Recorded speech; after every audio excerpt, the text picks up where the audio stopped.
Hi friends, welcome to my channel. এর আগে আমি 6টি পয়েন্ট নিয়ে আলোচনা করেছিলাম। আজকে 6 নম্বরের পয়েন্ট থেকে 7 নম্বর থেকে আলোচনা করছি। 7 নম্বর পয়েন্ট ছিল যে এক্সেস অ্যাপয়েন্টমেন্ট, অর্থাৎ তরুণজ্যোতি বাবু একেবারে পুরো লিস্ট দিয়েছেন, যে লিস্টে তিনি প্রমাণ করেছেন যে এক্সেস অ্যাপয়েন্টমেন্ট হয়েছে এবং সেই এক্সেস অ্যাপয়েন্টমেন্টের তিনি একটা খতিয়ান দিয়েছেন।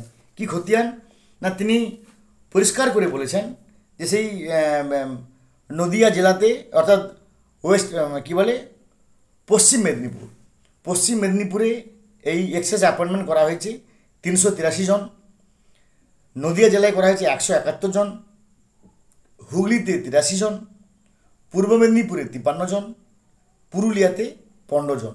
যারা চাকরি কেন পেয়েছেন, কোন সূত্রে পেয়েছেন, কিভাবে পেয়েছেন, তার কোনো যথাবিহিত ব্যাখ্যা দিতে পারেনি বোর্ড বা পর্ষদ, যাই বলি না কেন।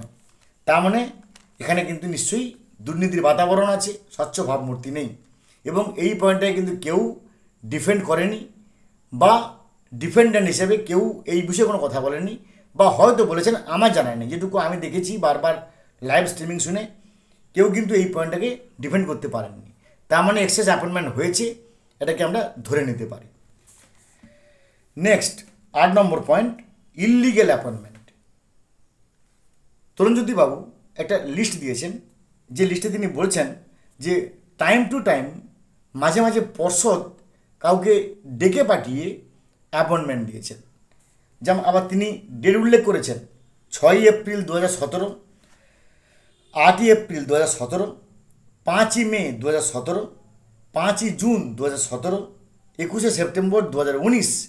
এই ডেটে পর্ষদ বেশ কয়েকজনকে ডেকে অ্যাপয়েন্টমেন্ট দিয়েছেন, যেগুলো নাম তিনি দিয়েছেন ইললিগেল অ্যাপয়েন্টমেন্ট।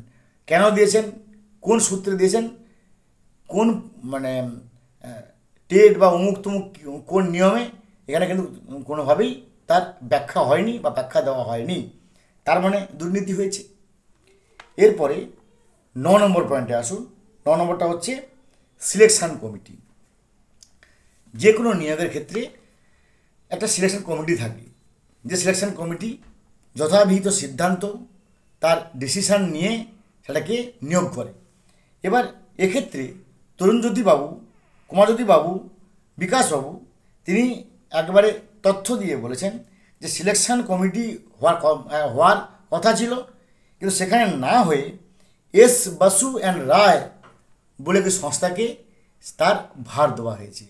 এবং তিনি বিকাশবাবু এখানে এসএসসি 2016 একটা রূপরেখা টেনেছেন।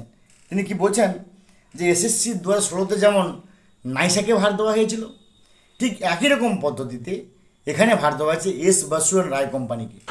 কেন দেওয়া হয়েছে, কী কারণে দেওয়া হয়েছে, থার্ড পার্টি এখানে কেন প্রবেশ করলো, থার্ড পার্টিকে দিয়ে কী করতে চাইছে, তাহলে নিশ্চয়ই দুর্নীতির বাতাবরণ। তার মানে এবং এই পয়েন্টেও কিন্তু কেউ কোনো ডিফেন্ড করেনি, বা হয়তো করেছে আমার জানা নেই। কিন্তু যেহেতু আমি লাইভ স্ট্রিমিং শুনেছি, আমি কোথায় মানে এই পয়েন্টের ডিফেন্ড করেছে কিনা, মানে জাস্ট এই যে এসএসসি 2016-র সঙ্গে নাইসার সঙ্গে এস বসু রায় কোম্পানির যে ডিফেন্ড করেছে কিনা অন্তত আমার জানা নেই মানে তাহলে আমাদের মনে তার নিশ্চয়ই এখানে স্বচ্ছ ভাবমূর্তি নেই। নেক্সট 10 নম্বর পয়েন্ট। 10 নম্বর পয়েন্টটা হচ্ছে 5216 জনের কেস, 5216, 5216 জনের কেস। এটা কী ব্যাপার না, তরুণজ্যোতি বাবু একটা লিস্ট দিয়েছেন, যেখানে তিনি প্রমাণ করেছেন যে 5216 জন যাদের একাডেমিক রেকর্ড একেবারে নৈব চ তথৈব চ, তারা একেবারে মার্জিনাল পাস করেছে, এমন জন অ্যাপটিটিউড টেস্টে হাইয়েস্ট মার্ক পেয়েছে, ইন্টারভিউতে হাইয়েস্ট মার্ক পেয়েছে। অর্থাৎ দেখা যাবে তারা হয়তো মাত্র 40% পাসকে 40% পেয়ে বা 39% পেয়ে মাধ্যমিক পাস করেছে, কি উচ্চ মাধ্যমিক পাস করেছে, কিংবা বিএসসি পাস করেছে, কিংবা বিএ পাস করেছে, কিন্তু অ্যাপটিটিউড টেস্টে একবারে ফুল মার্কস, ইন্টারভিউতে ফুল মার্কস। তিনি তার লিস্ট জমা দিয়েছেন 5216 কেস। এবং এটাকেও কিন্তু কোনোভাবে ডিফেন্ড করা বলতে আমরা দেখেছি যে একমাত্র কিশোর দত্ত বলেছেন, অর্থাৎ অ্যাডভোকেট জেনারেল এই বিষয়ে কথা বলেছেন যে হ্যাঁ কিছু অনিয়ম হয়েছে, কিছু বেনিয়ম হয়েছে। তার মানে অনিয়মটা কিন্তু দুর্নীতি নয়, বেনিয়মটা দুর্নীতি নয়। এটাকে এইভাবে ডিফেন্ড করেছেন অ্যাডভোকেট জেনারেল কিশোর দত্ত মহোদয়। এবার 11 নম্বর প্যারামিটার, ট্রেন্ড আনট্রেন্ড। 11 নম্বর প্যারামিটার ট্রেন্ড আনট্রেন্ড বিষয়ে আমরা দেখেছি যে 42,949 জনের মধ্যে ট্রেন্ড হচ্ছে 12,443 জন এবং বাকিটা ছিল আনট্রেন্ড। যেহেতু সিঙ্গেল বেঞ্চের জাজ আনট্রেন্ডের গায়ে মানে ট্রেন্ডদের গায়ে হাত দেয়নি, টাচ করেনি, তার জন্য সিনিয়র অ্যাডভোকেট পার্থসারথী বাবু তিনি এটাকে ডিফেন্ড করেছেন যে কৌশিক দাসের করা মামলাতে ভারতবর্ষের chief justice B.R.. Gavai 25 April 2025 একটা নির্দেশ দেন যে 19 এপ্রিল 2019 আগে যারা করেছেন তারা সবাই বৈধ, তারপরে আর গৃহীত হবে না। অর্থাৎ 19 এপ্রিল 2019 মধ্যে ট্রেন্ড হতে হবে, তারপরে আর ট্রেন্ড হলে গৃহীত হবে না। তার মানে 19 এপ্রিল 2019 আগে সবাই ট্রেন্ড।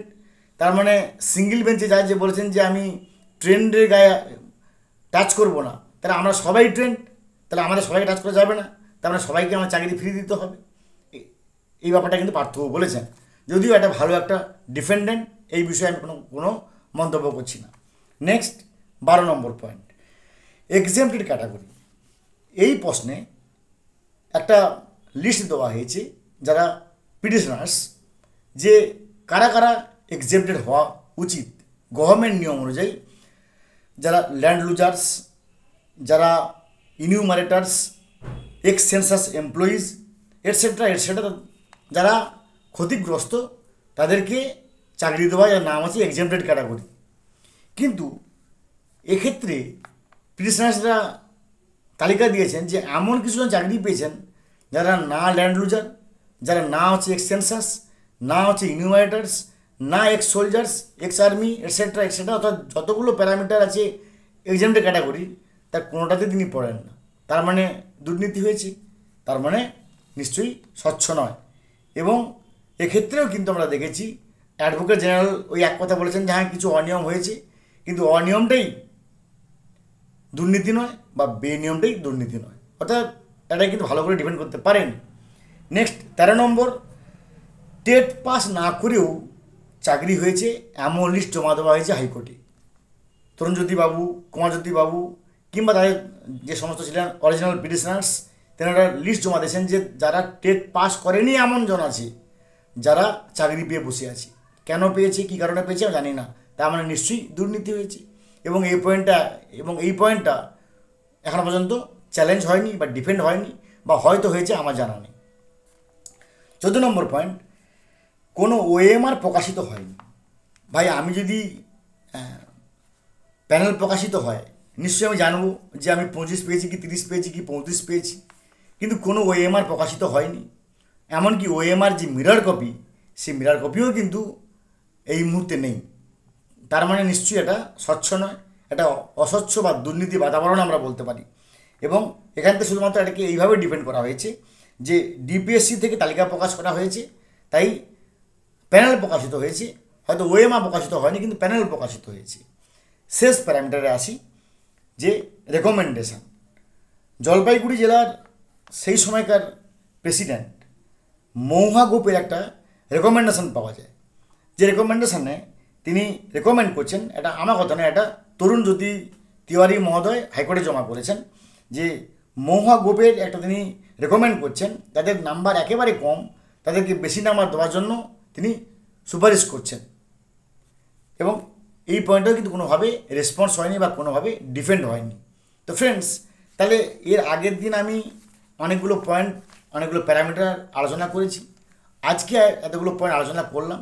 যার নির্যাস এবার আমি বলি যে তার যদি নির্যাস বলতে হয় তাহলে কিন্তু এখনও পর্যন্ত এই দিকে যাচ্ছে যে 32,000 এই যে নিয়োগ, এটা কিন্তু অনেক ক্ষেত্রে স্বচ্ছতার বাতাবরণ নেই, অস্বচ্ছতা বা দুর্নীতি হয়েছে বলে এই যে অভিযোগ, এটাই কিন্তু প্রমাণিত মানে ভুল বলে প্রমাণিত করতে পারছে না। তার মানে এটাই যে স্বচ্ছভাবে নিয়োগ হয়েছে তার প্রমাণ দিতে পারেনি, অ্যাপটিটিউডে যে হয়েছে তার সঠিকভাবে প্রমাণ দিতে পারেনি। তা যেহেতু অস্বচ্ছতার বাতাবরণ, তাই 32,000 চাকরির থাকবে কি থাকবে না সেটা সিদ্ধান্ত অবশ্যই কলকাতা হাইকোর্ট জানাবে। কিন্তু আমাদের স্বাধীন ভারতের নাগরিক হিসেবে, স্বাধীন নাগরিক হিসেবে এইটুকু আমরা ঘোষণা করতে পারি যে 32,000 এই যে প্রাথমিক শিক্ষকের নিয়োগ, এটা কিন্তু স্বচ্ছভাবে হয়নি। তার মানে এটা হয়তো ক্যান্সেল হলেও হতে পারে। ভালো থাকুন, have a good day, thanks.